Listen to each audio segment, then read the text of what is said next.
श्री नितिन भाई पटेल जी, श्री रजनी भाई पटेल जी, श्री ऋषभ भाई पटेल जी, श्री नंदजी ठाकुर, श्री कौशल्या परमार जी, महेंद्र भाई जी, केसी पटेल जी, पंकज भाई चौधरी जी, प्रभात भाई पटेल जी, भरत सिंह जी, शारदा बहन जी, हमारे दिनेश भाई अनवाड़िया जी, हितेश भाई, जशु भाई और दशरथ जी, मंच पर विराजमान सभी सम्मानित मंच के सदस्यगण और यहां इतनी बड़ी संख्या में एकत्र आए इस गौरव यात्रा में उपस्थित देवी और सज्जनों, मीडिया के मेरे साथी, प्रिंट मीडिया और इलेक्ट्रॉनिक मीडिया के मेरे साथी, आज मुझे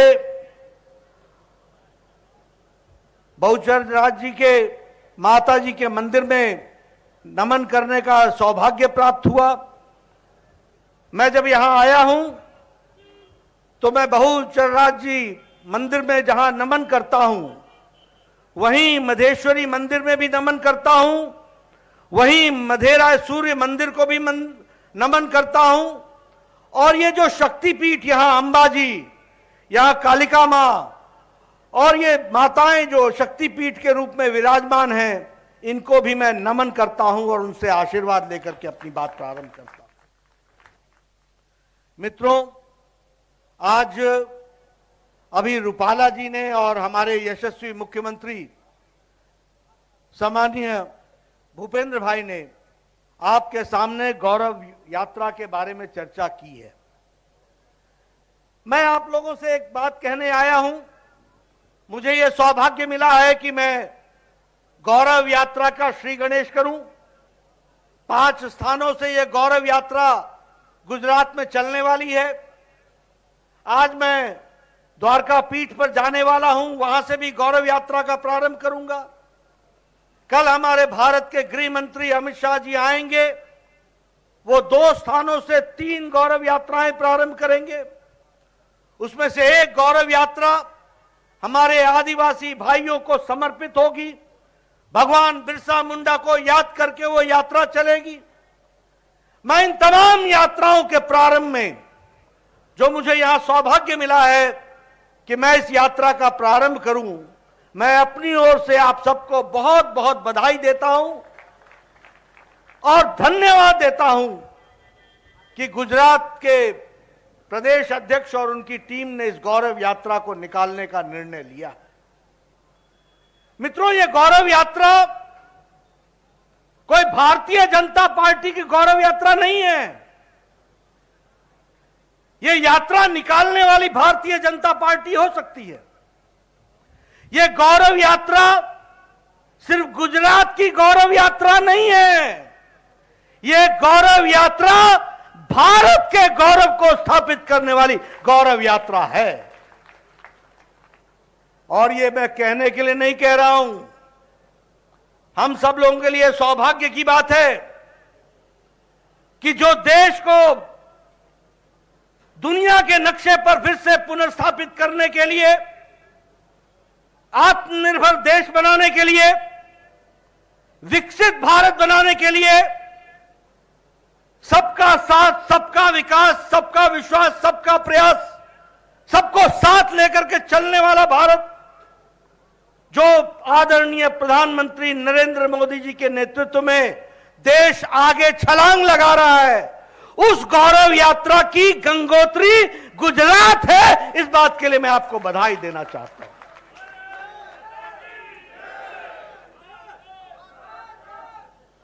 उसकी गंगोत्री है तो गुजरात है। गुजरात ने बहुत संत दिए। गुजरात धार्मिक भूमि रही है। गुजरात ने बहुत से सामाजिक सुधारक दिए। गुजरात ने बहुत से नेता भी दिए। हम अगर बापू महात्मा गांधी जी को याद करें तो वो गुजरात की धरती ने दिया। अगर हम सरदार पटेल को याद करें, जिन्होंने भारत को एकता के सूत्र में बांध दिया, तो गुजरात की धरती को याद करेंगे। और भारत को आधुनिक भारत बनाते हुए दुनिया के नक्शे पर खड़ा करने का काम किया तो आदरणीय नरेंद्र भाई मोदी जी ने किया, यह भी हमको याद रखना चाहिए। इसलिए मित्रों, यह हमारा सौभाग्य है और इस सौभाग्य को ध्यान में रखते हुए यह भारतीय जनता पार्टी गौरव यात्रा निकाले, लेकिन गुजरात का एक एक व्यक्ति इस गौरव यात्रा से गौरवान्वित होना है। एक एक व्यक्ति को यह गौरव का पल के साथ अपने आप को शामिल करना है। और फिर मैं कहने के लिए नहीं कह रहा हूं मित्रों, राजनेता किस तरीके से प्रदेश और देश की तस्वीर बदलता है, इसका हमने जीता जागता प्रमाण देखा है। तो पहले गुजरात की विकास यात्रा देखी है और अब हम देश की विकास यात्रा देख रहे हैं, यह हम आपको बताना चाहते हैं। अभी अभी रूपाला जी ने आपके सामने बताया कि यहां बबूल के जंगल होते थे। अरे भाई, जब बबूल को उगाने वाली पार्टी होगी तो बबूल ही उगेगा ना।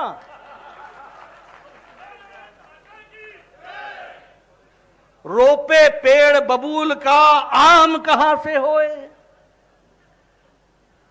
ये बबूल को लगाने वाले ही लोग तो थे। ये कांग्रेस पार्टी ने क्या किया सालों साल? भाई को भाई से लड़ाया, इलाके को इलाके से लड़ाया, जहां पानी चाहिए था वहां पानी नहीं दिया, जो विकास की यात्रा चलानी थी उसमें अटकाया, भटकाया, लटकाया। अब यह दीगर बात है कि खुद भी अटके हुए हैं, लटके हुए हैं और भटके हुए हैं। अब कांग्रेस पार्टी खुद अटक गई, खुद लटक गई, खुद भटक गई। लेकिन आदरणीय रूपाला जी ने जो सही है, एक तरफ ममता जी ने नैनो को ना कह दी और एक तरफ हमारे मोदी जी ने कहा वेलकम टू गुजरात, गुजरात में आपका स्वागत है। यह गुजरात की धरती ने विकास के नए आयाम स्थापित किए।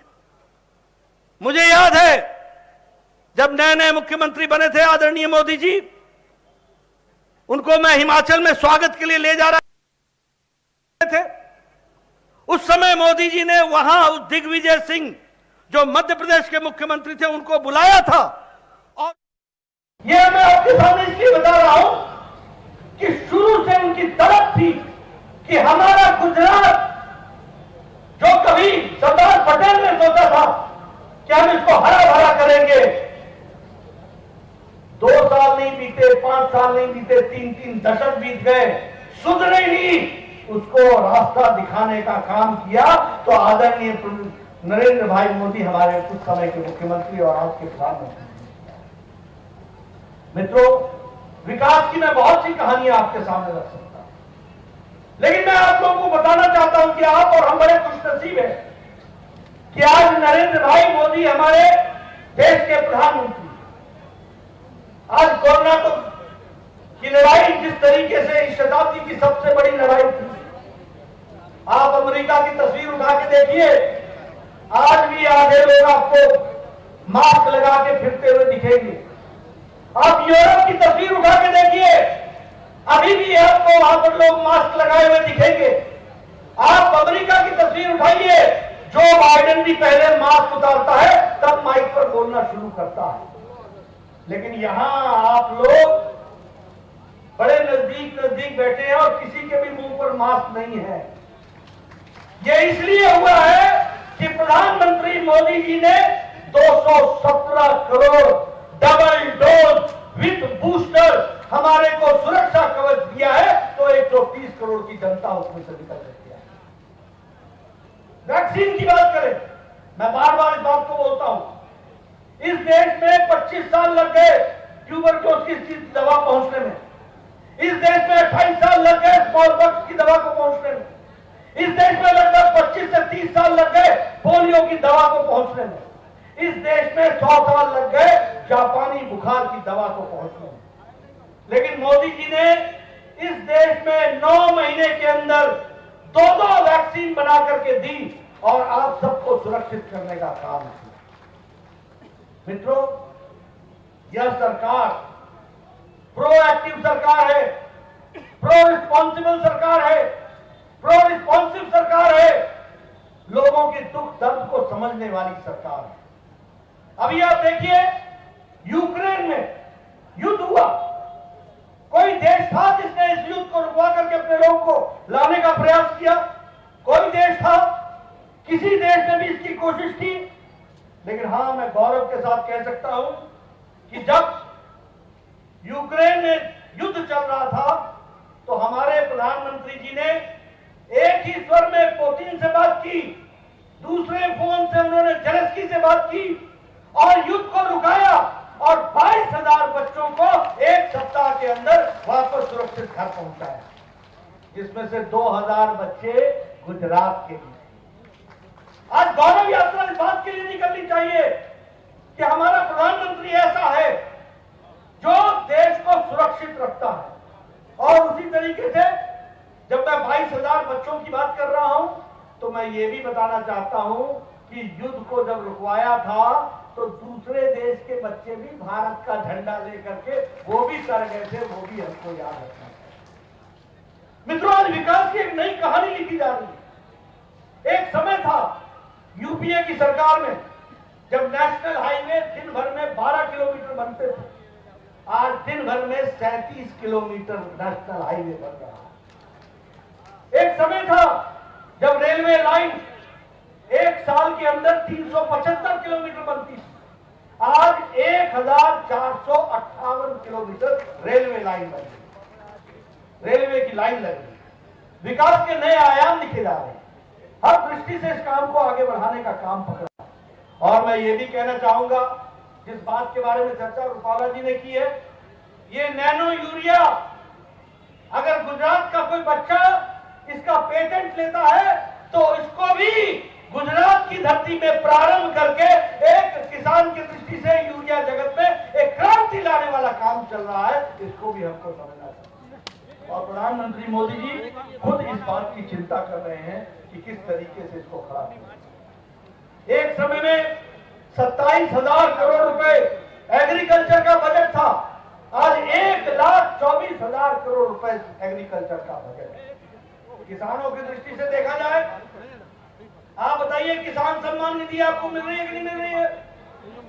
किसान सम्मान निधि मिल रही है कि नहीं मिल रही है?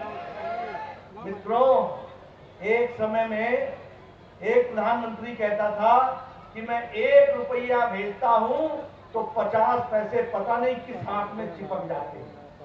85 पैसा, 85 पैसा कहां चिपक जाता।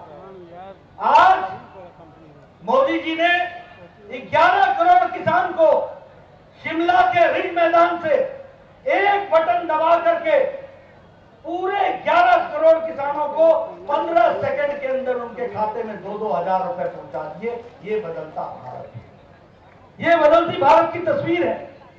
आप बताइए, जल जीवन मिशन में पानी आ रहा है कि नहीं आ रहा है?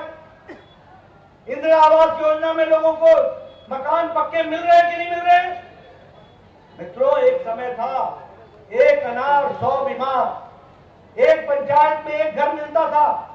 आज 3 करोड़ 86 लाख आवास प्रधानमंत्री आवास योजना के तहत दिए गए। आप बताइए, यहां एम्स राजकोट को मिला कि नहीं मिला?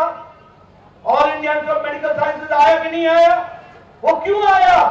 क्योंकि आपने गुजरात का गौरव बढ़ाया, मोदी जी को दिल्ली बैठाया और मोदी जी ने दिल्ली से all India Institute of Medical sciences आपको यहां तक पहुंचाया।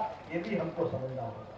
इसलिए मित्रों, और एक ही All India Institute of Medical Sciences नहीं पहुंचाया, 22 मेडिकल कॉलेज पहुंचाए हैं, All India Institute of Medical Sciences पहुंचाए हैं। आपके यहां 9 मेडिकल कॉलेज होते थे, 9 मेडिकल कॉलेज, आज 30 मेडिकल कॉलेज हैं, 23 मेडिकल कॉलेज। आपके यहां एमबीबीएस की सीट 1,000 होती थी, आज आपके यहां 6,000 साल में डॉक्टर निकलते हैं, 6,000। यह है बदलता गुजरात, यह है बदलती तस्वीर, जिसको हमको समझना होगा। अभी अभी हमारे प्रधानमंत्री जी यहां 3 दिन पहले महसाना में आए थे। उन्होंने पहला सोलर 24 घंटे चलने वाला गांव, उसका भी श्री गणेश किया। ये भी आपको ध्यान में आया। ये सिर्फ सोलर का गांव नहीं है, ये महसाना को देश की और दुनिया की तस्वीर में अपने आप को स्थापित करने वाला है। मित्रों, मैं आपके सामने गुजरात के विकास की एक लंबी कहानी रख सकता हूं, मैं देश के विकास की एक लंबी कहानी रख सकता हूं, कहां कहां क्या क्या काम नहीं हुआ। आप बताइए, पिछले 21 साल में गुजरात की तस्वीर बदल गई कि नहीं बदल गई? आज गुजरात नंबर 1 कई मामलों में खड़ा है, और अगर मैं कहूं कि उसको आगे बढ़ाने में आदरणीय मोदी जी ने जो नीतियों को आगे बढ़ाया है उसके कारण हुआ है, तो ये अतिशयोक्ति नहीं होगी। स्टार्टअप में गुजरात आगे, सोलर में गुजरात आगे, ईज ऑफ डूइंग बिजनेस में गुजरात आगे, पावर एनर्जी में गुजरात आगे, सरप्लस पावर रखने में गुजरात आगे, शिक्षा के दृष्टि से गुजरात आगे, एजुकेशन और हेल्थ के दृष्टि से गुजरात आगे है। इसलिए मित्रों, मैं आपका ज्यादा समय न लेता हूं, आपसे सिर्फ ये निवेदन करने आया हूं कि यह मोदी जी का संदेश, ये भूपेंद्र भाई का संदेश, ये हमारे CR पाटिल जी का संदेश, ये रूपाला जी का संदेश, इसको आप गांव गांव घर घर पहुंचाइए कि आदरणीय मोदी जी के नेतृत्व में देश आगे बढ़ रहा है और गुजरात को आगे बढ़ते हुए हम लोगों ने देखा है। इसलिए ये गौरव यात्रा भारतीय जनता पार्टी की नहीं है, ये गौरव यात्रा गुजरात की है, ये गुजरात से भारत की गौरव यात्रा की कहानी है। हम जब गुजरात मॉडल लेकर के दिल्ली में बात करते हैं तो हमारे समझ में आता है कि गुजरात ने दुनिया को, देश को एक नई दिशा दी है, और उस दिशा के वाहक आदरणीय प्रधानमंत्री मोदी जी रहे। इसलिए ऐसी यात्रा के माध्यम से हम आगे बढ़े। इन्हीं शब्दों के साथ मैं अपनी बात को समाप्त करता हूं और गौरव यात्रा का प्रारंभ करता हूं। बहुत बहुत धन्यवाद।